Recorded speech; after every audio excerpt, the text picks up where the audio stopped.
Intercropping को पढ़ेंगे हम। क्लास 9 का एग्रीकल्चर से रिलेटेड है ये।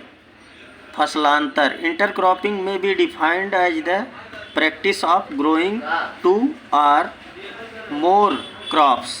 इंटरक्रॉपिंग को डिफाइन किया जा सकता है 2 या 2 से अधिक फसल एक ही खेत में उगाया जाता है simultaneously in the same field.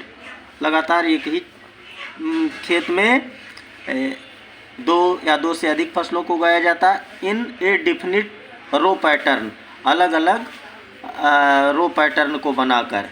I dot E dot मतलब ई डैश्ड, जैसे कि इन डिफरेंट स्ट्रिप्स ऑफ रो, अलग अलग पट्टियों के रूप में स्तंभ बनाए जाते हैं और उनमें अलग अलग फसलें उगाई जाती हैं। In the field some rows of one crop alternates some rows of other crops.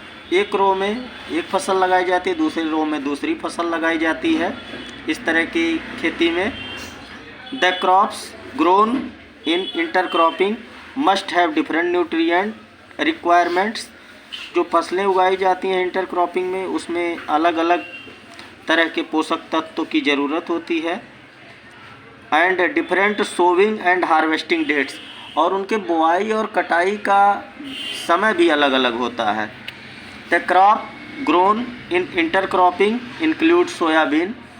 जो फसलें उगाई जाती हैं इंटरक्रॉपिंग में, सोयाबीन विथ मैच, सोयाबीन को मैच के साथ, मक्के के साथ सोयाबीन को उगाया जाता है।